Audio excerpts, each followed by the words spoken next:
Hola, hola, buenos días. Buenos días a todas y todos.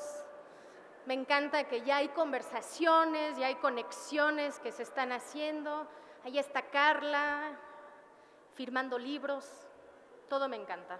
Así de que si quieren ahorita tienen tiempo después en el intermedio para ir a comprar un libro, traerlo para que Carla se los firma. Buenos días a todas y todos. Yo soy Sara Snap, coordinadora en CORE, Ciudades Vivibles y Amables, y hoy voy a ser la maestra de ceremonias. Es un gusto darles la bienvenida a este octavo CORE Foro Urbano 2024. Han pasado 2 años desde que estuvimos aquí todos juntos. Ahora hacemos el foro cada 2 años. Y siempre este foro se conoce porque se reúne a expertas, académicas, artistas y tomadores de decisiones para discutir el futuro de nuestras ciudades. Nos interesa este enfoque de sostenibilidad, de inclusión y de calidad de vida. Ahora estamos de regreso en el foro con una nueva coyuntura política, con el tema de la movilidad, de los cuidados y la metropolización como temas centrales en la agenda pública y también la agenda privada. También estamos contentas de estar de regreso aquí en el Museo Caluz. Bienvenidas y bienvenidos los que no habían visitado el museo, que es un espacio de encuentro entre el arte y la historia, la comunidad y la cultura. Tener un lugar así, que sea abierto para todas las personas, es un lujo y buscamos fomentar estas intersecciones y sentido de pertenencia con y desde la comunidad. Para las personas que nos acompañan desde la Colonia Guerrero, la entrada siempre es gratuita y para los demás es gratuita los miércoles. Entonces, bienvenidas y bienvenidos para ir a ver las exposiciones. Para comenzar este octavo CORE Foro Urbano, para mí es un honor invitar a Blanca del Valle, presidenta de CORE Ciudades Vivibles y Amables, a darnos unas palabras de bienvenida. Blanca, el micrófono es tuyo. Bienvenida.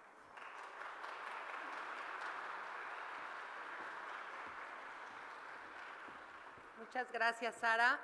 Buenos días y pues les doy la bienvenida aquí al Museo Caluz y al octavo siempre me pasa lo mismo. CORE Foro Urbano, transformando los espacios, la ciudad que imaginamos. CORE es una organización impulsada por personas de diversas disciplinas y diversos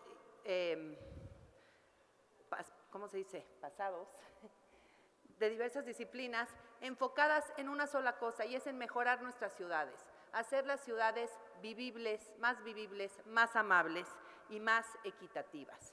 Queremos colaborar para que así sean nuestras ciudades. ¿Y cómo colaboramos? Colaboramos a través de 3 espacios: difusión, implementación e incidencia. ¿Cómo difundimos? Difundimos a través de editoriales, de libros. Nosotros hemos participado en la edición de varios libros o en las traducciones, como Ciudad Suave de David Sim, que tenemos aquí y se lo recomiendo muchísimo, Ciudades para la Gente. Hemos participado también con Fernanda Canales en su libro Tu casa es mi casa, y también tenemos publicaciones propias que pueden ver en la mesa que está allá atrás. Con publicaciones difundimos con eventos de difusión como el Foro CORE y otros diálogos que se realizan a través, no solo en un momento, sino a lo largo del año. Difundimos con un diplomado que tenemos en colaboración con la Facultad de Arquitectura de la Universidad Nacional Autónoma de México, la UNAM, que es cada 2 años en los veranos, el cual les recomiendo mucho. No sé si aquí hay alguna persona que haya tomado el diplomado, que se manifieste, ¿no? Nadie. Bueno, se lo recomiendo muchísimo. Pensaba que si había alguien luego les podían preguntar cómo les había ido. Entonces, publicaciones, el diplomado, conferencias y foros. La implementación, hemos hecho también varios proyectos piloto y algunos de ellos se los voy a mencionar. el proyecto ejecutivo de la transformación de la Avenida Hidalgo, que se puede ver aquí a la salida del museo.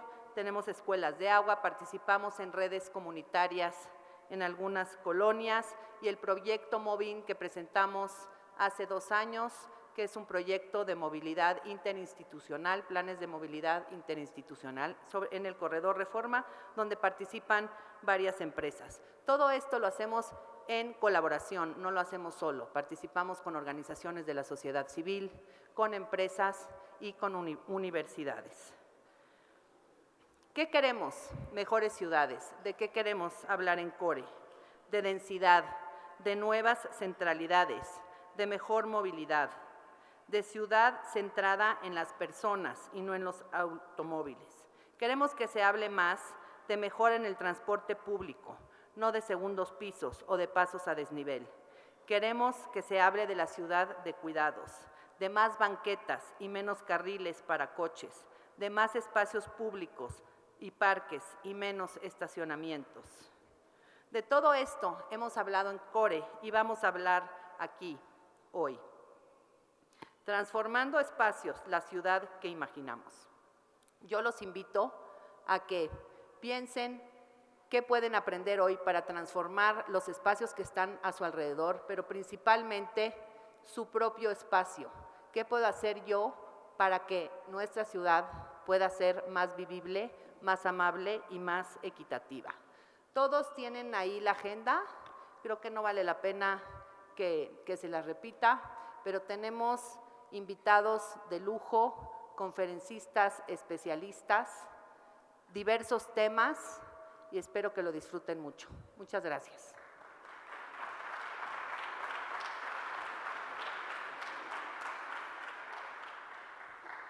Bueno, excelente. Muchas gracias, Blanca. Vamos a ir arrancando con este día. Estamos muy emocionadas de que vamos a empezar con algo, una dinámica nueva, que es un conversatorio magistral entre 2 mujeres que están liderando estos temas de urbanismo, 2 mujeres que también han generado mucha conciencia sobre el tema del agua, sobre el tema del desarrollo urbano, y pues estamos muy emocionadas de tenerlas aquí. En este panel vamos a tener la participación de Carla Escoffier Duarte, es académica y autora de País sin Techo, y también Loreta Castro Reguera, cofundadora de Taller Capital y especialista en temas de espacio público, vivienda y agua. Y este conversatorio será moderado por Andrés Sañudo, que es miembro de CORE y también director de 11 con 11 Real Estate. Te doy la palabra, Andrés, bienvenido y bienvenidas Carla y Loreta. Vamos a darles un aplauso.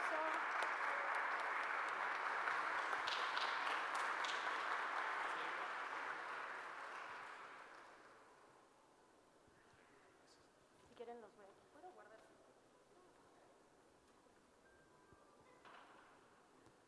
Ahí tienen agua. Súper. Perfecto. ¿Cómo están?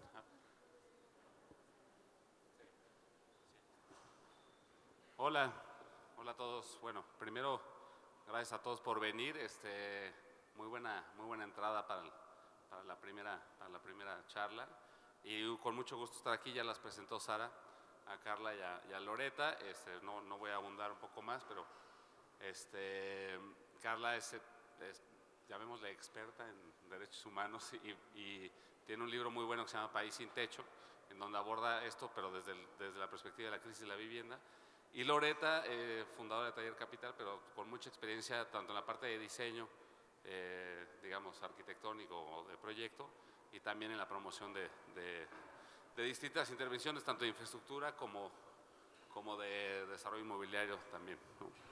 Y bueno, para arrancar así, hay una pregunta pues amplia que nos lleva a pensar en esta relación entre derechos humanos y ciudad o la ciudad que queremos, y específicamente en términos de ciudad, derecho, de desarrollo urbano, vivienda y lo que está pasando en específico en el país, pues ¿cómo definirían ustedes o cómo se imaginarían una ciudad que respeta los derechos humanos o que los abraza o los busca conseguir para la mayoría o para todos sus ciudadanos?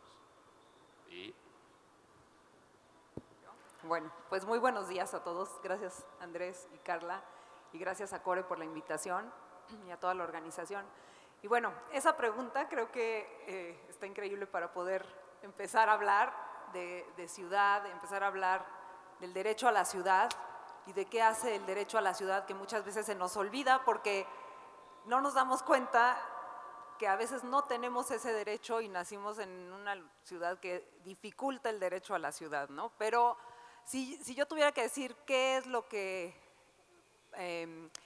provoca el derecho a la ciudad o qué cosas podrían hacer más fácil el acceso a la ciudad, yo creo que hay tres temas bien importantes. Para mí el principal es el espacio público, el segundo es el acceso al agua, no como un servicio, sino como un bien, y el tercero es una movilidad y un transporte público, ¿no? Y yo creo que si esos tres funcionan, bueno, y obviamente esto aunado a la vivienda, ¿no? Al derecho a la vivienda. Pero si hacemos estas tres redes de espacio público, de acceso al agua, de entender al agua como un bien, el espacio público como una infraestructura que puede facilitar el acceso al agua y luego el tema de movilidad como vinculante y como el creador de una red de espacios y de conectividad, yo pienso que esa es una ciudad que nos permite tener, a la que nos podemos tener acceso, ¿no? Y para mí eso sería contribuir al derecho a la ciudad, ¿no?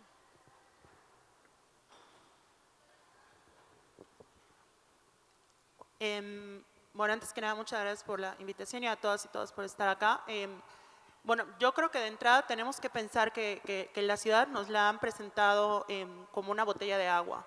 O sea, cuando queremos agua, vamos, compramos una botella y a veces asumimos que el agua viene en una botella de plástico. Pero si lo pensamos, el agua es algo que teníamos previo a absolutamente todo este sistema de embotellamiento, de tiendas, etcétera, ¿no? Y a veces eso hace que olvidemos esa condición natural, necesaria y básica del agua. Y lo mismo pasa con la ciudad. La ciudad es preestatal y precapitalista. La ciudad surge como un proceso de la condición humana, de los grupos humanos, y por lo tanto la ciudad se rige por las dinámicas. El problema es que ahorita entendemos que diseñar ciudad es justamente una cuestión técnica, ¿no? Es un deseo, muy esta lógica de Le Corbusier de alguna manera, de agarrar y decir, bueno, pues acá va a pasar esto, vamos a diseñar esto para que en este espacio la gente haga esto. Y de alguna manera, a mí me parece que en eso el urbanismo y el derecho se han parecido bastante, que tratan de alguna manera de moldear las conductas, de establecer qué se puede hacer y qué no se puede hacer.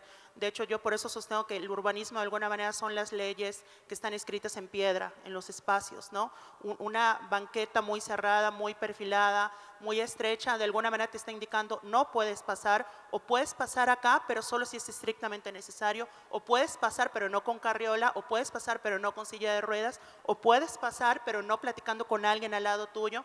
Es decir, de alguna manera también los espacios son normas implícitas y a veces no tan implícitas. Y en ese sentido me parece que el recordar este carácter preestatal y precapitalista de las ciudades nos hace entender que el urbanismo debiera atender a esas dinámicas, ¿no? A todo mundo nos pasa que decimos, vemos un parque, estaría padre hacer esto, vemos una calle, estaría padre hacer esto, pero tenemos que entender que como sociedad también hay que definir los espacios, ¿no? Y eso recordar también el cómo se compone simbólica y jurídicamente los espacios que tenemos. Por ejemplo, la reivindicación del espacio público como ese mundo en el cual, digamos, no es completamente del Estado, no es completamente del sector privado y tiene un carácter de injerencia pública, por ejemplo, ¿no? Entonces, el reivindicar la cuestión de los derechos humanos en las ciudades implica reconocer, por ejemplo, que todas las personas tenemos derecho a acceso a los espacios públicos, ¿no? Cuestionar la arquitectura hostil, cuestionar las políticas policiales que evitan que ciertas personas entren a parques, a lugares públicos, espacios públicos, etcétera. El cómo se nos dice qué podemos hacer o no en espacios públicos, el cómo buscamos solucionar los conflictos a través de la fuerza del castigo y no a través de espacios de conciliación entre las personas, entre otras cosas. Entonces, creo que de alguna manera, y con esto concluiría esta idea, creo que tenemos que partir de que la ciudad es una necesidad, como todos los derechos humanos, y el derecho a la ciudad es un derecho humano, pues tenemos que partir que es una necesidad humana, que no es opcional, no es una vanguardia, por así decirlo, sino que es algo que necesitamos y que es inevitable. Perdón, no sé si tomé mucho tiempo. No, no. ¿Puedo nada perfecto, más sí, claro. agregar algo? Esto que dices del espacio público me parece fundamental porque, como decía hace rato, creemos que tenemos que pedir permiso para acceder a los lugares, ¿no? Como que la ciudad está llena, si se fijan al salir de aquí, cuando vayan por la ciudad, llena de bardas, llena de rejas, ¿no? Todo tienes que como a ver si puedo entrar, a ver si… Y en realidad el espacio público, las calles, las banquetas, hacen la ciudad, ¿no? Es la red que teje y que permite la vida urbana. Entonces, esta idea de si el espacio público es más seguro o más inseguro porque tiene o no una barda, o sea, yo creo que esos son los puntos en los que nos tenemos que concientizar como ciudadanos. El espacio público es de todos, evidentemente hay un tema bien importante de dónde pones el espacio público y cómo el espacio público crea tejido urbano y crea ciudad alrededor, pero esta idea de bardear los espacios públicos siempre resulta muy complicada y conflictiva, porque al final, aunque pareciera que son más seguros, en realidad son espacios sumamente inseguros, ¿no? Porque nadie puede ver, ni nadie puede acceder y se hace ajeno a las personas, o sea, nadie se responsabiliza de lo que pasa allá adentro porque está bardeado y estar bardeado quiere decir que otra persona que no eres tú es el responsable de ese lugar. Entonces, al momento en que se retiran las bardas y todos podemos ver, todos podemos usar y todos podemos cruzar, también todos somos responsables de lo que pasa ahí adentro, ¿no? Y esa es una parte yo creo que fundamental. El derecho a la ciudad no es nada más cómo uso la ciudad, sino cómo yo me responsabilizo de que la ciudad funcione. Buenísimo, qué bueno que interviniste. Me encanta la presentación de romper un poco con la dicotomía entre Estado y mercado, ¿no? Que es un poco a donde ibas, porque creo que llevamos mucho tiempo, bueno, quizás veníamos de unas décadas muy estatistas, luego llevamos ya unas cuantas décadas muy mercadológicas y claramente ninguna de las dos, ¿no? Como que debe haber un punto medio en donde haya más sinergia entre ambos sectores o entenderse como una sola cosa más que unirse para producir mejores resultados, ¿no? Y mayor acceso a la ciudad de todas las personas. Y ahí creo que planteas algo muy importante que tiene que ver con si el espacio público no es de nadie o es de todos. Y si es de todos, pues entonces tenemos que generar los mecanismos de involucramiento para la toma de decisiones. Y ahí creo que hay un rezago importante a nivel país, y me voy a enfocar un poco en la Ciudad de México, en donde no hemos logrado dar más que pequeños parches normativos para atender problemas de una envergadura muy amplia, en donde no tenemos un programa general de desarrollo o de ordenamiento territorial, o en fin, del nombre que le van cambiando, pero no se logra actualizar desde hace ya más de 15 años, y tenemos programas de desarrollo urbano parciales o delegacionales o de alcaldía, algunos desde el 2000, ¿no? O sea, ya tenemos un rezago normativo importante que se refleja también en otras leyes. Y ahí yo quisiera plantearles a ustedes la pregunta de, bueno, ¿qué limitante, y además aprovechando que hay una abogada en la mesa, qué limitantes ven desde esa perspectiva para verdaderamente impulsar o mejorar el derecho a la ciudad y el derecho a la vivienda en específico, con la crisis que vemos en México en términos de acceso a la vivienda, no solamente en la Ciudad de México, en todo el país, y que además está reflejada a nivel continente y a nivel mundial, ¿no? Bueno, de hecho, justamente eso que mencionas me parece súper interesante, porque creo que nos falta también ese tercer espacio, que insisto, creo que fue el que surgió con las ciudades, que es el tema de lo público. Voy a poner un ejemplo con el tema del ruido, ¿no? El tema del ruido es un tema muy complejo en nuestras ciudades, y muchas veces como que las discusiones las hemos planteado en que se regule el ruido, de establecer unos niveles de decibeles, de establecer un sistema de quejas que tú llamas al municipio y viene. Y el problema es que si vemos hasta ahora los estudios que se han hecho en academia, en instituciones internacionales, etcétera, sobre regulación del ruido, la conclusión que parece ser consensuada es: no es posible establecer parámetros 100% claros para regular el ruido, ¿no? ¿Por qué? Porque el ruido es un fenómeno muy complejo que no solo se mide por decibeles. Les voy a poner un ejemplo. Según los parámetros de la OMS, ahorita estamos haciendo ruido, ¿no? O sea, estas bocinas ya entran en el rango de lo que es ruido. Si ustedes van a un restaurante, la conversación, en el rango de la OMS es ruido. ¿Por qué no lo catalogamos como ruido? Porque el ruido no solo es un tema de decibeles, sino un tema de contexto, ¿no? El sonido de este micrófono no es ruido para ustedes porque en el contexto en el que estamos están esperando que se escuche, ¿no? Probablemente hasta estarían diciendo no se escucha si estuviera más bajito, ¿no? Pero si este micrófono estuviese sonando quizá a la puerta de su casa hoy a las 12 de la noche, pues allá habrían quejas, ¿no? ¿Cómo solucionar esto? Y justamente creo que lo que ha faltado es que a nivel municipal hayan espacios de, digamos, de crear consensos y conciliación entre las personas. Porque si podemos establecer parámetros, y por supuesto que no estoy diciendo que cada quien haga lo que quiera con el ruido, ¿no? Sobre todo atendiendo a personas adultas mayores, a personas autistas con síndrome de Down y otros perfiles que son particularmente personas que tenemos que considerar al tener estas discusiones sobre el ruido. Pero lo que quiero decir es qué tanto el cómo pensamos en el ruido refleja lo dañada que está nuestra lógica de lo común, ¿no? Me explico, hay un problema con el ruido, entonces es ¿qué dice la norma? Entonces llamo al municipio a ver sobre quién se impone. Tú aguántate o tú deja tu actividad o apaga el sonido que estás haciendo. Cuando realmente, si son contextuales, si son procesos contextuales, yo preguntaría, ¿qué tanto en nuestras ciudades tenemos espacios para dirimir y tener estos consensos? Y que se lleven no solo a cosas de prohibir y permitir, sino de qué tanto, cómo, a qué acuerdos podemos llegar. No lo tenemos, creemos que no es posible, porque justamente nos hemos acostumbrado a que no hayan espacios para lidiar los conflictos. Entonces me parece que el ruido, aunque parece que es un tema que casi no se habla, refleja mucho eso y que lo podemos trasladar a uso de espacios, uso de banquetas, basura, lo que queramos, ¿no?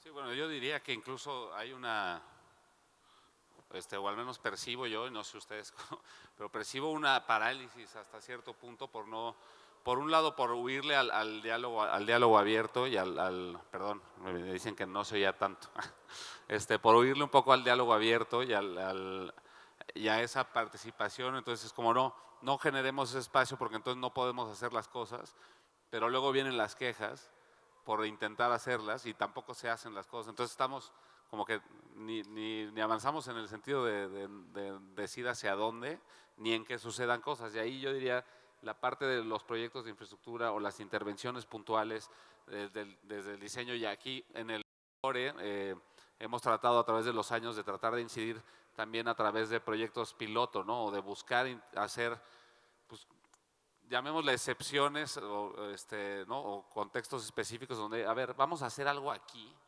en donde quizás no vamos a lograr el proyecto perfecto o la intervención perfecta, pero vamos a aprender mucho en el camino y nos va a dar información para poder después hacer quizás hacerlo un poco más grande o recoger esa experiencia para llevarlo a más lugares, ¿no? Y ahí, cómo a través de esas intervenciones, pues podemos ampliar esos derechos, Loreta. Sí, a ver, y creo que eso es fundamental, y yo soy una abogada del diseño. Para mí el diseño es una herramienta súper poderosa para poder transformar ciudades, ¿no? Hay muchas, pero bueno, yo hablo desde el diseño porque además soy diseñadora, pero me parece que intervenir la ciudad, ¿no? Con una intención de mejora, no se puede quedar solo en esa intención y en esa idea de intervenir y en creer que quien lo hace bien porque tenía la intención buena de hacerlo, ¿no? Hay un proceso bien importante que es el proceso de diseñar la ciudad que queremos, de diseñar los espacios que queremos y de profundizar en eso que puede hacer que un espacio determinado sea mejor o peor, ¿no? Y eso incluye a mucha gente, incluye evidentemente al que diseña, al técnico que acaba haciendo el plano, pero incluye a los vecinos, incluye a las autoridades e incluye a todos los actores que tienen que ver con ese lugar. Y son procesos que no son cortos, son procesos tampoco son larguísimos, pero sí tiene que existir ese espacio en el que todos pueden expresar lo que necesitan, que es un primer llamado, ¿no? Nosotros, como lo hacemos, la metodología que utilizamos es, nos acercamos a los actores que tienen que ver con el espacio donde vamos a trabajar, donde todo mundo se puede expresar libremente y decir lo que está mal, lo que está bien, lo que creen que necesitan, y después desde un lugar técnico se recogen todas esas ideas, se hacen síntesis de cuáles son los aspectos importantes, los que se repiten varias veces, ¿no? Y entonces a través del diseño se acogen esas ideas y se propone una respuesta que desde nuestro punto de vista, además tiene que ir cargada de muchas otras aspectos técnicos que no necesariamente los vecinos, las comunidades o los actores involucrados reconocen. Y en este caso quiero hablar específicamente del espacio público como infraestructura, porque desde mi punto de vista todos los espacios públicos tienen la capacidad de ser infraestructuras suaves, ya sea para reciclaje de residuos, para captación de energía o para manejo sustentable del agua.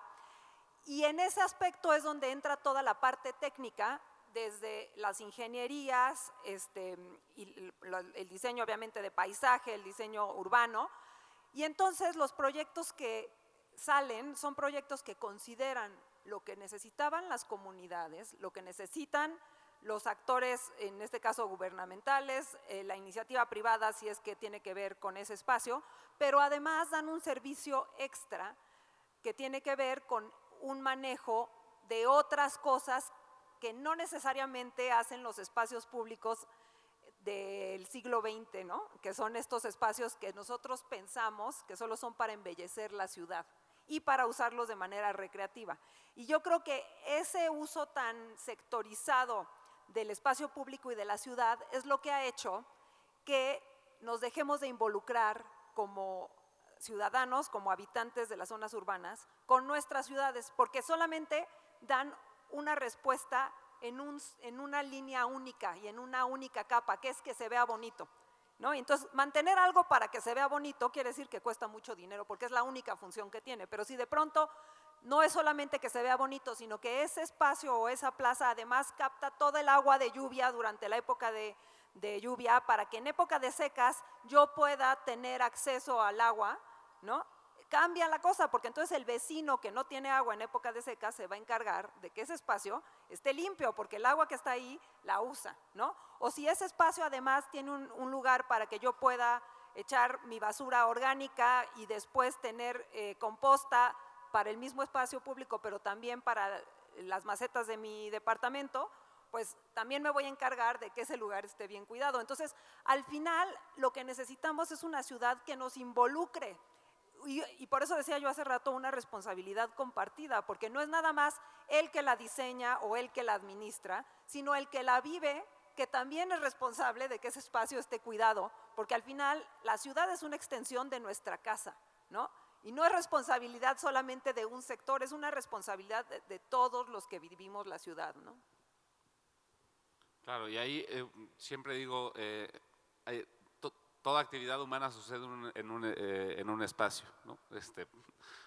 Por definición, y alguien tiene que hacer esos espacios, ¿no?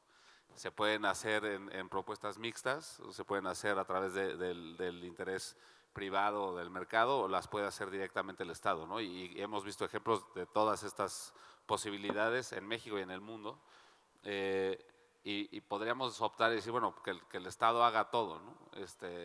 Y es algo que alguien podría decir y defenderlo, ¿no? Y también podríamos decir, no, mejor que el mercado haga todo. En ambos casos hemos visto también que hay deficiencias y que sobre todo cuando estamos hablando de cómo mejorar, o más bien cómo reducir sobre todo desigualdades o desigualdades espaciales, que es el acceso a la ciudad o el derecho a la ciudad, en el sentido de estar cerca, donde necesitas estar cerca, y pues el concepto de la ciudad de 15 minutos o cualquiera que esté de moda en el momento, pero al final siempre hablamos todos de ciudad densa, mixta, compacta, accesible, vivible, amable, en fin, ¿no?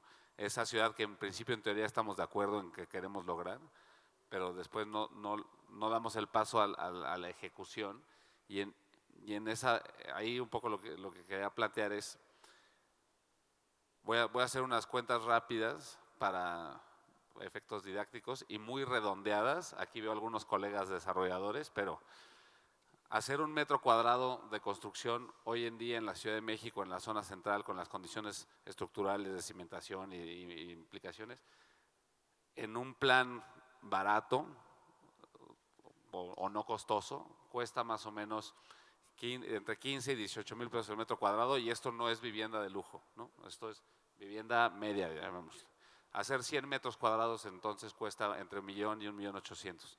Una proporción de regla de dedo es que el costo de la construcción es más o menos la mitad del costo total del proyecto, incluyendo tierra, permisos, en fin, redondeado todo esto, ¿no? Es decir, esos 100 metros costó o cuesta hacerlos más o menos entre 3 y 3.600.000.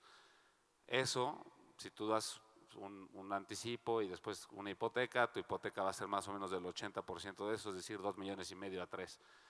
Eso es una mensualidad, también redondeando, de más o menos 30 a 33 mil pesos al mes. Estás hablando de un ingreso familiar de 90,000 pesos. ¿Cuántos mexicanos están en ese nivel de ingreso? Y eso me fui a los costos, es decir, cuando después dice, oye, es que tenemos que hacer vivienda que sea de 1.200.000, de 900, perfecto, hagámosla, todas las que se necesiten. ¿Cómo las vamos a pagar? ¿O de qué manera el Estado tiene que, no voy a decir intervenir, porque no es cómo participa para lograr romper con esta asimetría? ¿O dónde ves que hay una mayor urgencia desde el punto de vista normativo o del rol que puede jugar el Estado para esto? Uy, qué pregunta. No, es que esa es la pregunta. O sea, a ver, son varias cosas. Una, hay una parte que es institucional y jurídica, que pues quizá obviamente por el vicio de mi formación, pero que creo que no se habla mucho. Hay otra parte que tiene que ver con el tema de voluntad política, hay otra parte que tiene que ver con cosas prácticas como los materiales, ¿no? Entre otras cosas, ¿no? Pero yo sí detecto algunas ideas que espero que puedan aportar a pensar, no a responder, pero a pensar esta pregunta tan compleja. Por un lado, justo ahorita que mencionaste la ciudad de 15 minutos, sin quitarle mérito a las reflexiones que han habido sobre el concepto de ciudades 15 minutos, cada vez que surgen estas teorías de conspiración, de que nos van a encerrar y eso, yo digo, a ver, está padre lo de ciudad de 15 minutos, pero no es un concepto para nada nuevo. O sea, realmente viene, o sea, si nos queremos poner así, bien, hasta de Mesopotamia si queremos, o sea, realmente es prácticamente el uso del suelo de manera eficiente, así tendría que ser, no es nada nuevo. Y eso me lleva a otra reflexión, porque hay más opciones y propuestas que implementaciones. A mí siempre me ha llamado la atención que, por ejemplo, de repente un arquitecto gana una bienal que descubrió un sustituto del acero y que construyó unas casas con eso, que tienen las mismas cualidades y todo eso, se le da el premio, se aplaude, aparece una revista, en clase lo mencionamos, no, mira esto. Y luego la pregunta es, ¿cuál es la brecha entre qué padre y vamos a implementarlo? Allá yo tengo dudas, no sabría explicar, creo que es multifactorial, pero también veo eso, a veces hay más opciones. Lo mismo pasa con el tema de vivienda. ¿Qué hay que hacer en materia de vivienda? Obviamente no hay discusiones cerradas, obviamente siempre se tiene que seguir discutiendo, pero opciones, hay un buffet de opciones de, mira, se puede hacer esto, que cooperativas, fideicomisos de tierras comunitarias, que vivienda de arrendamiento, o sea, opciones están bastante discutidas, no cerradas, pero digamos que no estamos en cero. Pero ¿cuál es la brecha a la implementación? Y el otro tema es que al final del día yo sí creo que el tema de vivienda y ciudad son dos caras de la misma moneda, que es el hábitat. O sea, al final del día no hay una distinción tan tajante con esto de o la vivienda o la ciudad, sino que es parte de lo mismo, y eso nos lleva al tema del suelo. ¿Por qué no tenemos una política de bancos de suelo? Que eso me parece fundamental, porque siempre se dice, bueno, es que no hay espacio, no hay espacio.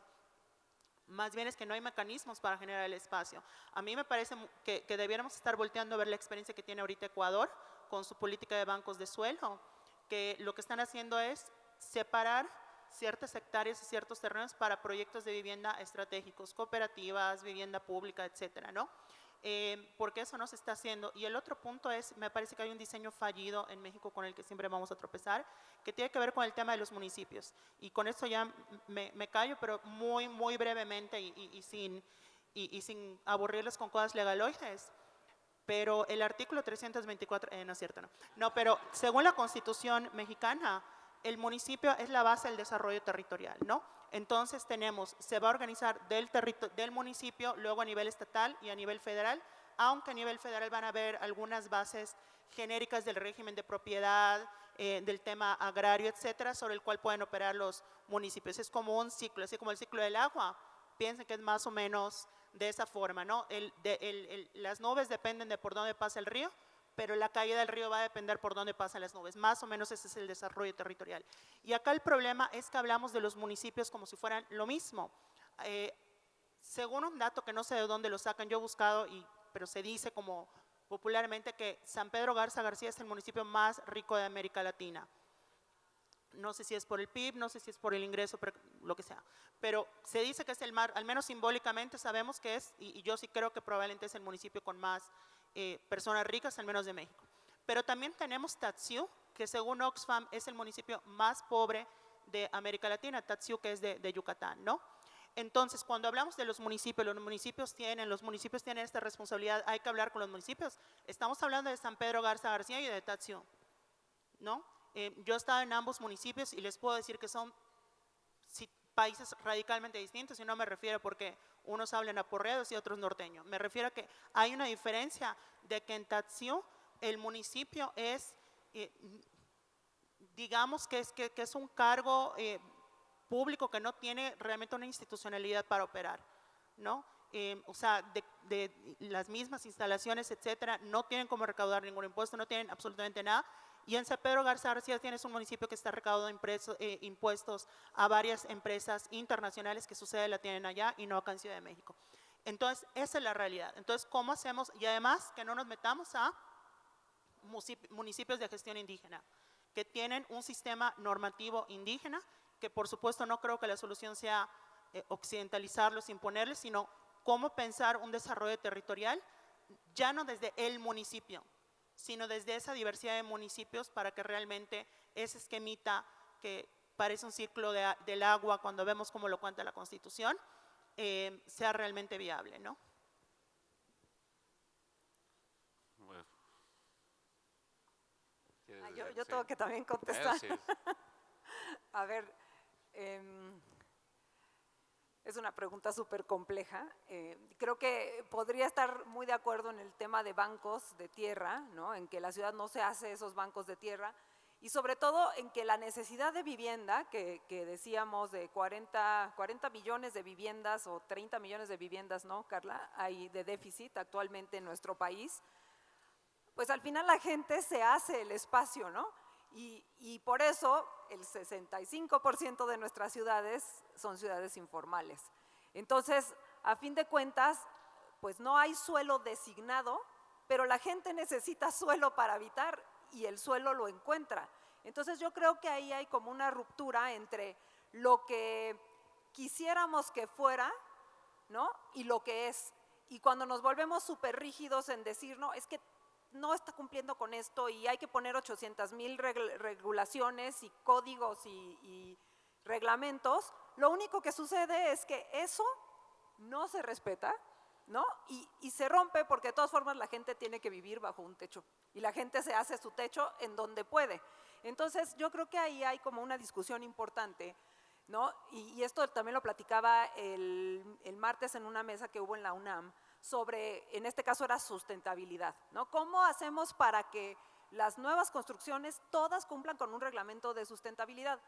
Pues en principio hay que hablar entre los que hacen la norma y los que aplican la norma, ¿no? Y en ese caso era para vivienda sustentable. Entonces hay alguien que está haciendo la norma en Semarnat y luego hay un Infonavit que está planteando hacer 1,000,000 de viviendas, pero el de Semarnat y el de Infonavit nunca hablan, y entonces el de Infonavit hace la vivienda o los que la van a construir como pueden, ¿no? Y la norma, pues bien, gracias, está allá en Semarnat, ¿no? Y creo que lo mismo pasa en temas de suelo. Al final, si no hacemos el espacio, o sea, si no hay una autoridad o un, que hasta podría ser como un grupo ciudadano, donde hay autoridad, donde hay ciudadanos y donde hay empresas que puedan apoyar a buscar ese tipo de espacios para que se haga vivienda, pues entonces la vivienda de todas formas se va a hacer, ¿no? ¿Y qué pasa? Que luego creemos que alguien hizo mal en no regular. Pues sí,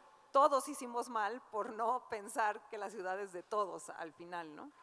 Bueno, ahí y también luego romper esta parte final de no regular, me ha pasado porque leo de repente cosas en donde de repente dicen es que tienen que regular más y digo, uy, ¿alguna vez han tratado de hacer un proyecto?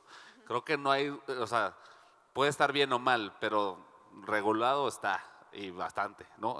Y ahí, o sea, en fin, en 1000 lineamientos, reglamentos corresponsables y demás para distintas partes la ejecución de la ejecución de un proyecto.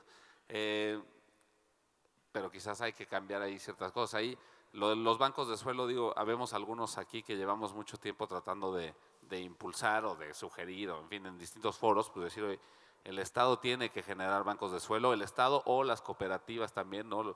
En Estados Unidos y en Europa son muy conocidos los Community Land Trust, que son fideicomisos comunitarios de tierra, en donde lo que haces es disociar del mercado ciertas partes del suelo urbano pues para que puedan ser susceptibles de dar cabida a actividades que el mercado o la lógica económica no voltea a ver, porque tal vez no es lo económicamente más rentable, pero que socialmente tienen una rentabilidad alta y se tiene que generar los mecanismos para hacerlo. Y yo lo que veo, ahorita voy a aterrizar hacia lo que quiero que me digan, pero lo que veo también de repente son estas como bipolaridades en donde traemos esto en el discurso, pero luego lees el periódico y ves que el Estado, me refiero al gobierno, ya sea federal o local, etcétera, está vendiendo terrenos, ¿no? Y hay ejemplos, algunos, de ventas de terrenos que son propiedad del Estado, es decir, son de todos, porque al igual que la calle, que es espacio público, esos terrenos, el Estado es el garante, pero al final son de todos, ¿no? Y el Estado opta por una rentabilidad inmediata para financiar algún proyecto X, en lugar de pensar a muy largo plazo y decir, no, lejos de estar vendiendo terrenos, tengo que ver cómo capitalizarlos en el largo plazo haciendo tanto actividades que son necesarias y que tal vez no son económicamente lo más rentable, pero también generando economía para poder comprar más terrenos y poder hacer ese banco de suelo y no depender de que el banco de suelo únicamente dependa de que el país se endeude emitiendo un bono para comprar terrenos, ¿no? Sino que tenga un mecanismo sustentable financieramente, ¿no? Y ahí en ese sentido yo les digo, bueno, ya mencionabas el caso de Ecuador, que además me encanta porque siempre es muy fácil decir, bueno, es que en Suiza. Holanda hacen tal cosa y sí, hay que voltearlo a ver también, pero de repente ver cómo se aterriza en un país latinoamericano con el cual compartimos muchas cosas, entre ellas pues una desigualdad estructural importante. ¿Qué otros ejemplos o qué otras intervenciones también, o sea, no solamente a nivel política, sino a través de proyectos, pues dirían, oigan, ¿no? O sea, voltemos a ver este ejemplo o este proyecto. Yo tengo varias, Venga. sí, me parece importante decir. A ver, hay uno, primero voy a ir a las extranjeras, ¿no? Hay un modelo increíble de centros comunitarios y culturales que son los CESC en Sao Paulo, donde el gobierno de la ciudad designa determinados lugares en los diferentes barrios y en las diferentes colonias para hacer centros culturales, comunitarios y de educación, que son de acceso gratuito para los vecinos y que tienen una altísima calidad en términos de la oferta que hay y de la calidad espacial de los lugares, ¿no? Y a mí este me parece un ejemplo increíble de generar espacios para las comunidades, que serían nuestros centros comunitarios, ¿no? O por ejemplo, podríamos decir lo que se intentó hacer con los pilares y que se hace con los pilares, pero que ya lleva muchos años haciéndose, llevan como 25 años o más, 30, haciendo CESC en Sao Paulo, ¿no? Entonces ese es un ejemplo. Pero luego quiero venir a México, a nuestro país, y tengo un ejemplo, un proyecto que está en proceso y unos que están por iniciar. El primero es en una comunidad ejidal que está en el pueblo de San Lucas Jolox. El pueblo de San Lucas Jolox está al norte de la Ciudad de México. Es un pueblo originario, es el primer lugar al que llegó un mexica, ¿no? Ahí llegó Xolotl, que es el que después, digamos que es el padre del imperio azteca o del imperio mexica.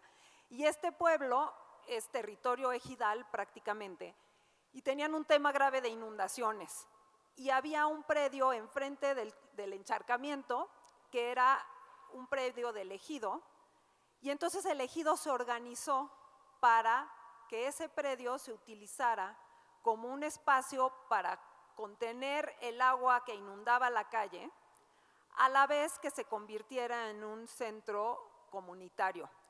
Y ese proyecto, que viene desde la voluntad del ejido, o sea, de un ejido organizado para hacer una cosa común a todos, cediendo la tierra para ese propósito, el día de hoy lo está fondeando una fundación sueca que se dedica a hacer proyectos de filantropía y arquitectura, ¿no? Y pues el proyecto lo está pagando la fundación y lo va a administrar y a cuidar el ejido a través de su sistema de agua potable, ¿no? Y ese creo que es un ejemplo muy interesante. Pero además hay como otras posibilidades y otros proyectos, y hay un proyecto muy padre que estamos haciendo junto con Concamín, que de hecho aquí está Félix Romano, que es con quien lo estoy haciendo, que es un proyecto que se llama Adopta un cuerpo de agua, donde la intención es involucrar igualmente a las comunidades, a la iniciativa privada, para adoptar cuerpos de agua que el día de hoy están altamente contaminados y que a partir de un esfuerzo conjunto se pueden empezar a trabajar desde todos los frentes que hacen la sociedad civil para limpiar el cuerpo de agua, pero además para que el cuerpo de agua sea accesible y no se vea solamente como un espacio de estetización de la ciudad, sino también como un espacio de uso y un espacio de salud pública y un espacio que hace mejor la vida de los que habitan alrededor del cuerpo de agua. Y me parece que esos son como esfuerzos bien importantes porque hablan de la voluntad que tenemos los que habitamos nuestras ciudades de mejorar las condiciones de nuestras ciudades y no necesariamente de todo solamente esperar a que alguien lo haga por nosotros, ¿no? Bueno, también creo que hay muchas cosas como para mencionar. Me ahorro porque ya mencioné una que es lo de bancos de suelo. Y justamente coincido contigo, o sea, creo que sí hay que ver a Finlandia, Dinamarca, también hay cosas que aprender allá, pero al final del día lo interesante es, oye, ¿cómo lograron esto en este contexto de desigualdad, corrupción, de fallas institucionales, etcétera, ¿no? Yo la verdad es que milito muchísimo con las cooperativas de vivienda y los fideicomisos de tierras comunitarias. Me parece que de entrada no hay mayor diagnóstico de necesidades que la gente que se organiza y se junta porque tiene una necesidad, ¿no? O sea, mejor que cualquier diagnóstico que se pueda hacer es, acá hay un grupo de personas que se quieren juntar y se quieren organizar para acceder a una vivienda, pues allá tienes una necesidad para atender, ¿no? Y que además puede tener efectos muy positivos. También un ejemplo latinoamericano que siempre se da es el de Uruguay, que por supuesto siempre hay que voltear a ver Uruguay, pero también hay que voltear a ver El Salvador. Lo que han hecho las cooperativas de vivienda en El Salvador es impresionante. Con todo esto de que se habla de si es posible renovar o el concepto que se quiera usar de una zona de la ciudad sin gentrificar, lo han demostrado las cooperativas de El Salvador, zonas del centro de San Salvador que tenían edificios cayéndose y todo eso, se volvieron cooperativas y lo que hicieron es que el lugar se volvió más seguro, tuvo más vida, pero no había gentrificación porque era vivienda popular, es vivienda de cooperativas de vivienda, ¿no? Entonces, de hecho, eso demuestra esta falsa idea de que la gentrificación es inevitable, ¿no?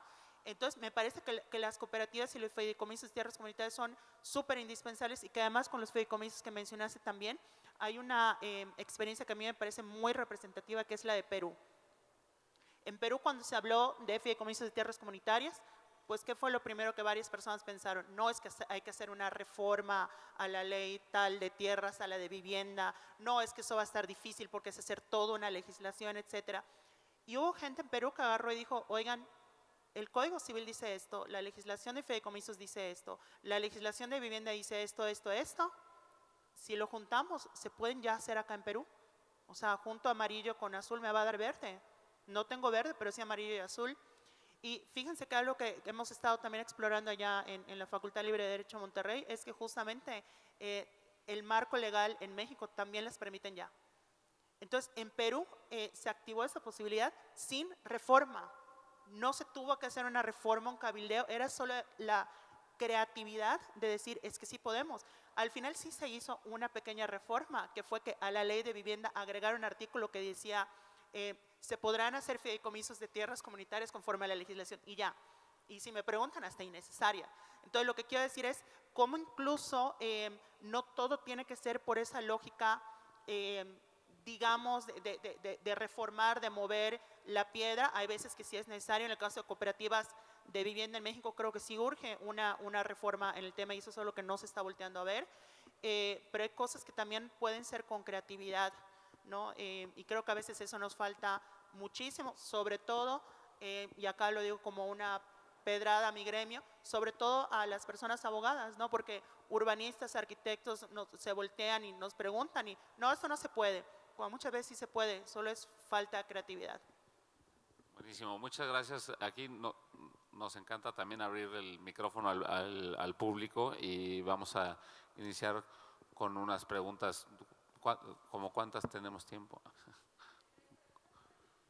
Como 3 preguntas, las que levanten la mano para que les acerquen un micrófono. Allá fue la primera, la segunda y tercera. Perfecto. Hola, hola. Allá atrás, como quinta fila. Bueno, pero a mí me encanta aquí porque ella está empezamos con la segunda, exacto. Yo lo voy a... ok. Hola, yo soy Michelle. Bueno, más que una pregunta era también como una reflexión de los espacios aquí en Latinoamérica, porque yo hace unos días me acerqué con una cooperativa de vivienda que es parte de la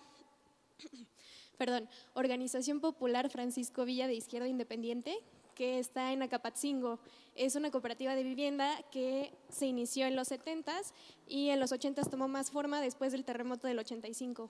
Es también como importante acercarnos y conocer más sobre lo que existe ya en México, pero pues más que nada es también esta comunidad, porque si no se construye en comunidad y le dejamos la responsabilidad al Estado, como estaban diciendo ustedes durante todo el diálogo, pues nada va a funcionar, porque lo que funciona para una comunidad no funciona para otra. E igual es construir alrededor de nosotros y nosotras espacios públicos. O sea, esta cooperativa de la que estoy hablando, sus cuadras y sus calles están construidas de manera circular, en la que en el centro hay espacios de recreación, en el que hay espacios de cultura, de arte, y es para que todas las personas ahí puedan vivir, y está organizado con brigadas en las que todas las personas tienen que participar para que una ciudad pueda ser funcional. Y bueno, esa era. Gracias. No, de hecho, me encanta lo que dices porque justamente, de hecho voy a aprovechar tu comentario para unas cositas que se me olvidaron, pero justo, o sea, para mí las cooperativas de vivienda no solo construyen vivienda, construyen ciudad. O sea, pasa mucho que cuando decimos, es que ¿por qué la gente no se organiza? Es que si, cuando surge un problema, alguna situación de cualquier índole, ¿por qué la gente no se organiza? Porque es que la organización y los vínculos no se decretan. O sea, se construyen, es como la confianza interpersonal, se va construyendo con el tiempo. Entonces, ¿cómo esperas que la gente se organice en un contexto donde cada vez hay más gente que no conoce a sus vecinos? Entonces, claro, lo que me encantan las cooperativas es, para que empiece una cooperativa y llegue ya el momento de construir, pasaron por un proceso donde también construyeron comunidad. Entonces ya saben cómo pelearse, cómo discutir, cómo resolver problemas, cómo consensuar, se conocen, etcétera, y eso en sí es construir ciudad también. Y por otro lado, lo de los espacios públicos, fíjate que algo que creo que no hemos volteado a ver son a los parques gestionados por vecinos y vecinas, que ese es un tema que me interesa mucho, cómo hay ciertos parques que ante el abandono o por distintos procesos que habría que analizar, la gente se hace cargo de ellos y al hacerse cargo crean comunidad. Hay una experiencia hermosísima allá en Monterrey con el Parque Libertad, que era el parque, originalmente era el penal del Topo Chico, que no sé si ubican ese penal, pero para que se den una idea, era el Lecumberri regiomontano, en toda la extensión de la palabra, por la historia, todo el contexto que hay allá, ¿no? Y lo cerraron en 2019, el Bronco, que no se acuerdan de ese personaje, cerró este Topo Chico, creó otra cárcel aparte, dato cultural, que es la cárcel donde ahorita el Bronco está encerrado, o sea, construyó su propia cárcel. Por eso cuando construyen una cárcel, piénsenlo 2 veces, porque pueden terminar allá. Pero el caso es que una vez que tiró la cárcel, se optó por un proceso vecinal a hacer un parque, pero las autoridades lo abandonaron por un tema entre legal, institucional, político, que da para mucho que comentar, pero el punto es que quedó pues a la deriva. Y los vecinos y vecinas fueron gestionando el parque, es una cosa impresionante. Si ustedes van allá, todo el cuidado, el riego, absolutamente todos los carteles de recoge la popó de tu perro, los espacios, lo hicieron los vecinos y vecinas. Entonces, también eso genera ciudad. Entonces, ¿cómo aprender esas experiencias para entender la forma en hacer que los parques no sean solo, ¿cómo se llama?, equipamientos, sino que sean espacios públicos, que creo que no es lo mismo. Pero sí, me encanta lo que dijiste. Hola, buenos días. Soy Patricia Calderón. Carla, estoy muy emocionada de conocerte porque de verdad te sigo mucho. Gracias. Bueno, tengo dos preguntas. No sé cuál es la manera de fusionarlas. La primera es, si bien hay un déficit en el país de vivienda de 40 millones, también tenemos más de 6 millones de viviendas abandonadas. Estas 6 millones de viviendas, la verdad, han sido producto de políticas públicas de poner las viviendas en estos bancos de tierra que el gobierno designa, en donde nadie puede llegar, nadie puede vivir, otras tantas por la inseguridad. El caso es que están abandonadas. ¿Por qué no volver a pensar o a repensar en la descentralización? ¿Por qué todo tiene que estar siempre en las grandes ciudades? ¿Por qué no? Y la segunda es, ¿por qué siempre seguimos vendiendo, y me dedico al desarrollo inmobiliario, pero por qué seguimos vendiendo la idea de vender casas? La gente necesita vivir casas, pero no necesita tenerlas. Seguimos teniendo y seguimos manteniendo esta idea de que la gente trabaja y trabaja toda su vida para comprar un bien, para que cuando se muera lo tengan sus hijos o qué. Tenemos que dejar de vender esta idea y decir que la gente puede rentar, que la gente puede aprovechar estos espacios y que la gente que no necesariamente necesita vivir en las ciudades puede ir a otras ciudades, pensar en equipamientos y en servicios de primer nivel que no necesariamente estén siempre en las mismas ciudades. Esa es mi aportación y me gustaría saber tu opinión. Muchas gracias por las bonitas palabras y la pregunta.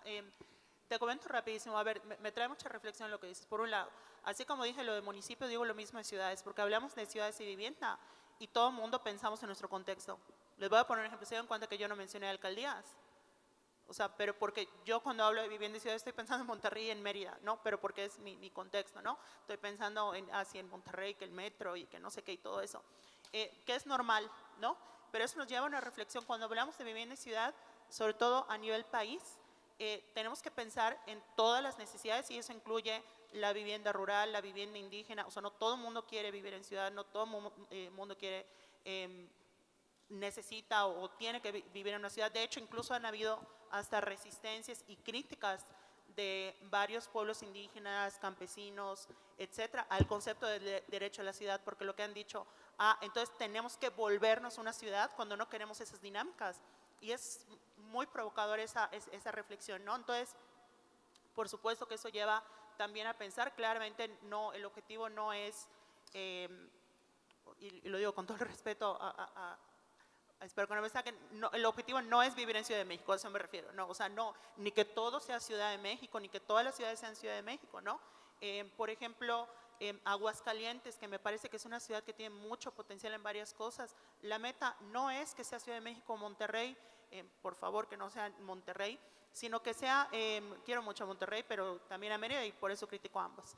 Cuando se quiere una ciudad la criticas y la cuestionas, ¿no? Pero Aguascalientes tiene que ser Aguascalientes, ¿no? Entonces, claro que está eso, con el tema de las viviendas abandonadas, que ahí hay toda una discusión, tanto los términos de cuáles están desocupadas, abandonadas realmente, y sobre todo la tipología, por qué se abandonaron, porque hay distintos motivos por los cuales no están ocupadas, ¿no?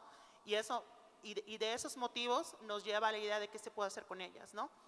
Pasa, por ejemplo, con las del Infonavit, que son 600,000 aproximadamente de las viviendas abandonadas, 600,000 son de las de Infonavit, y pues allá se ha hecho un trabajo de tipología de, a ver, pero ¿por qué se abandonó esta? No, pues esta porque está en una zona que no tiene transporte público. Bueno, entonces es difícil recuperarla porque si se la das a una persona, probablemente la vuelvan a abandonar porque van a estar aislados, ¿no? Entonces, allá lo que habría que hacer primero es una inversión o ver qué tanto se puede generar otro tipo de dinámica con esa zona. Hay unas que fueron abandonadas porque las personas no pudieron pagarlas.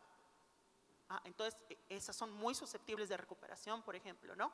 Entonces, lo mismo pasa con las que no son de Infonavit, sino de sector privado y público, pero justamente es eso, y también creo que también tenemos que dejar de pensar en esta dicotomía de propiedad privada y pública, por varias razones, pero por eso también me encanta el tema de cooperativas de vivienda y de fideicomiso de tierras comunitarias. Hay estudios en varios países de Europa, casi voy a utilizar países de Europa, pero porque tienen esas condiciones normalmente que en América Latina no hay, y esos estudios que normalmente no hacemos en América Latina, que en países como Bélgica, si tú le preguntas a personas inquilinas y a personas propietarias qué tan seguras o qué tan estables se sienten en el lugar donde viven y qué tanto temor tienen de ser desalojadas, etcétera, el porcentaje de satisfacción es prácticamente el mismo. ¿Pero por qué? Porque allá una persona que renta sabe que tiene esa estabilidad, sabe que puede hacer un proyecto de vida a largo plazo. Por ejemplo, en Alemania, que esto es muy controversial, pero en Alemania, por ejemplo, todos los arrendamientos son a largo plazo, por tiempo indefinido. ¿Qué quiere decir? Acá en México es una temporalidad que normalmente es de 1 año, solo un estado tiene por 2 años, con una prórroga después del año. En Alemania no es, tú vas a rentar un lugar, se presume que es para toda la vida. Lo que hay son causales en las cuales se permite la rescisión del contrato, que el casero lo necesita para vivir, que algunas obviamente que no cumples con el pago, etcétera. Y esto es muy interesante porque acá entendemos el tema del conflicto, de los conflictos inquiliniarios como un tema de propiedad y vivienda o similar, pero en Alemania es interesante porque lo ven como conflictos entre propiedad y propiedad, porque dicen, no, es que el inquilino está poniendo su propiedad mes con mes, porque mes con mes está pagando, entonces no hay esa lógica de decir que se tiene que ir la balanza por un lado porque hay propiedad, porque en ambos lados hay propiedad de por medio, que eso está como interesante al menos, pero lo que quiero decir es que en esos países hay otro tipo de estabilidad e incluso estos esquemas post propiedad privada como se han hecho en Portugal, como son las cooperativas de apoyo mutuo y cesión de uso o los fideicomisos de tierras comunitarias, entre muchas otras cosas que podamos pensar. Pero por eso, y con eso cierro, creo que el concepto del derecho a la vivienda sí tenemos que separarlo mucho del concepto de propiedad, porque se puede garantizar por la propiedad, sí, pero el derecho a la vivienda es la necesidad de las personas de vivir con estabilidad en un espacio. Punto. O sea, si a ti te garantizan, si en Bélgica le garantizan a la gente que van a poder hacer toda su vida en un espacio con tranquilidad si cumple con ciertos requisitos, probablemente eso puede ser una opción, ¿no? Pero sería pues viendo cada contexto, ¿no? No sé si respondí, pero al menos contesté algo. Vamos a ir a la última, creo que ya tienen el micrófono allá. Perdón acá que había sido el tercero, pero ya te ganaron. Ahora en el Ay, que... perdón.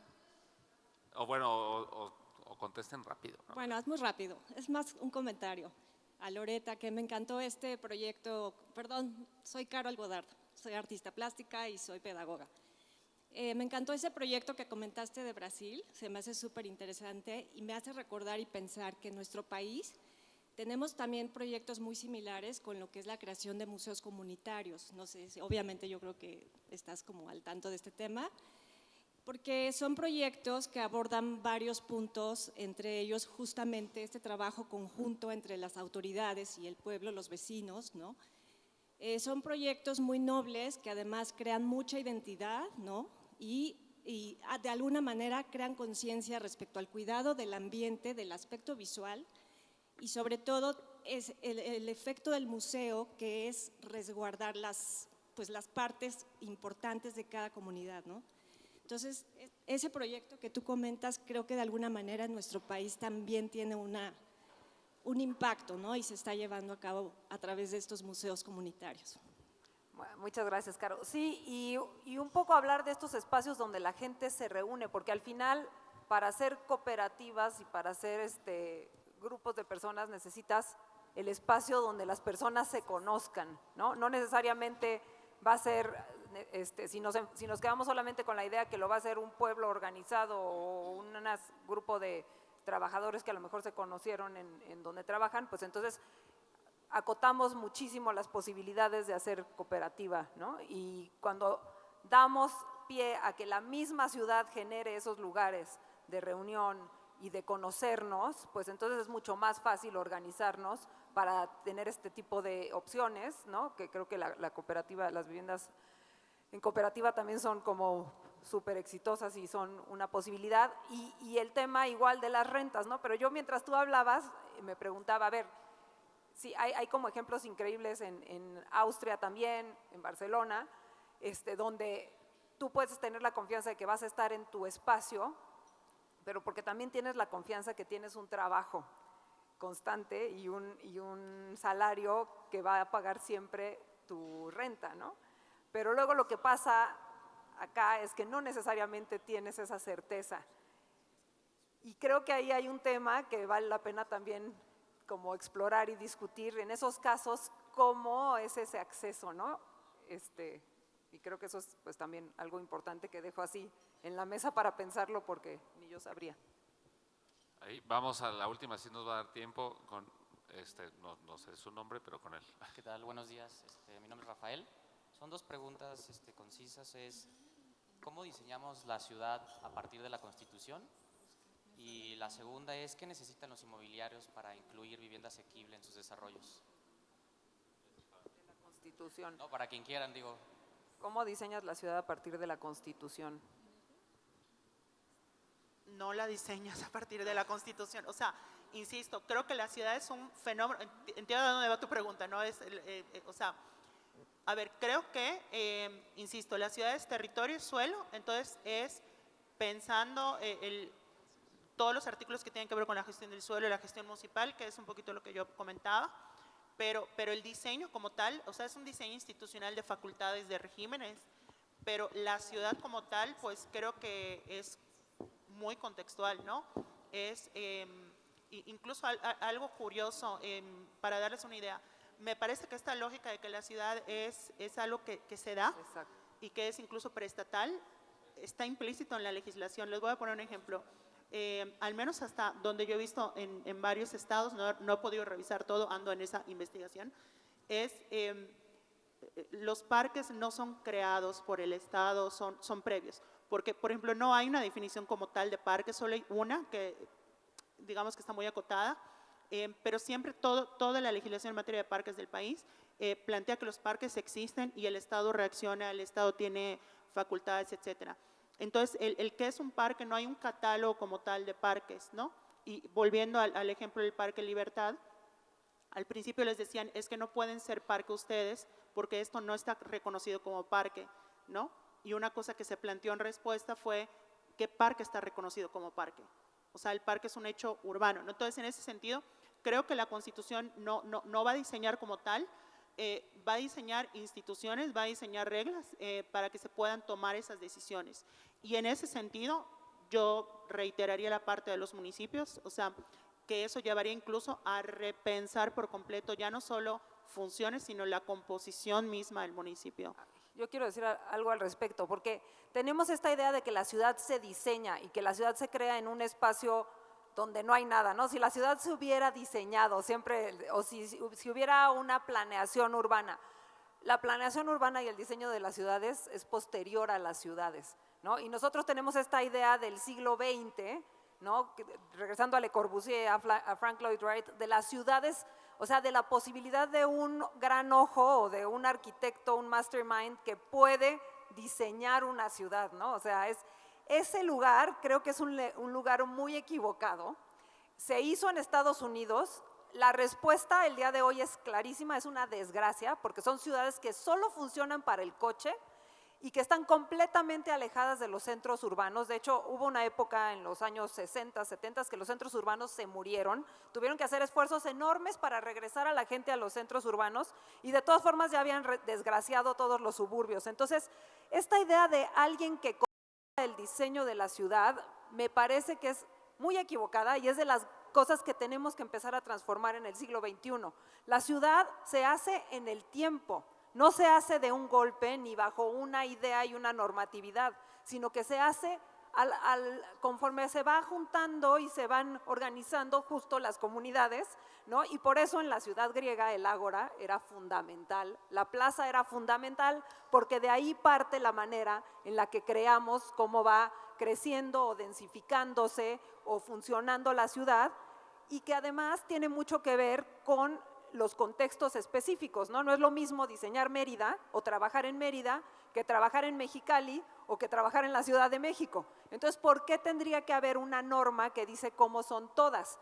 Y voy a regresar a otra cosa, que son las leyes de Indias. Cuando se da el fenómeno de la conquista en América Latina, se crean unas leyes que podrían ser esa constitución, ¿no? Las leyes de Indias es la normatividad para hacer ciudades en el Nuevo Mundo, que parten de una idea de ciudad renacentista, que es la retícula.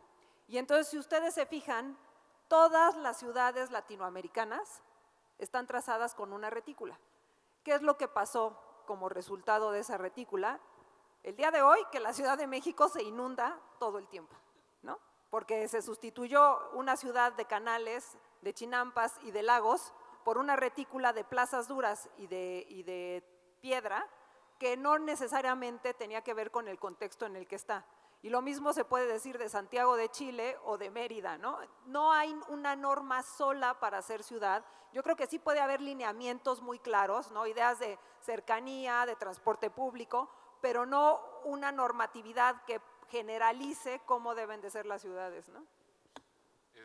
Sobre la otra pregunta sobre qué necesitan los desarrolladores, no me voy a extender, pero creo que hace falta mucho entendimiento de las cuentitas que hice de servilleta hace rato, entre las partes que están o estamos involucradas en ello, para entender cómo afectar ese Excel, ¿no? O esa corrida financiera para llegar al segmento más bajo en las zonas de mayor valor del suelo, ¿no? O sea, porque no, la vivienda asequible necesita intervención en donde el valor del suelo es lo suficientemente alto. Y ahí lo que queda claro es que la vivienda no se hace barata por decreto, ¿no? Y eso ya lo vimos en varios intentos en diferentes administraciones, en donde que se haga más barata, ok, ¿no? Pero la vivienda está inmersa en un mercado, incluso llamaríamos internacional, que depende de valores del concreto, valores del acero, valores de la mano de obra y primordialmente el valor del suelo, y está relacionado el valor del suelo con la vivienda. Entonces, me podría aquí quedar otra hora y media hablando de esta pregunta que hacías, pero creo que acercarse transparentemente entre los que tienen ese interés para decir, oye, a ver, estas son mis cuentas, estas son las mías, ¿qué movemos para que podamos llegar a niveles de ingreso más y más abajo? Creo que esa apertura, ese diálogo sería mucho más productiva que nada más publicar buenas intenciones en la Gaceta. Ahora vamos a pasar a la siguiente mesa, que es una muy buena mesa justamente con alcaldes de la Ciudad de México. Vamos a volver la mirada al ombligo de la Ciudad de México, pero bueno, gracias por su participación y les pido un aplauso para nuestros ponentes.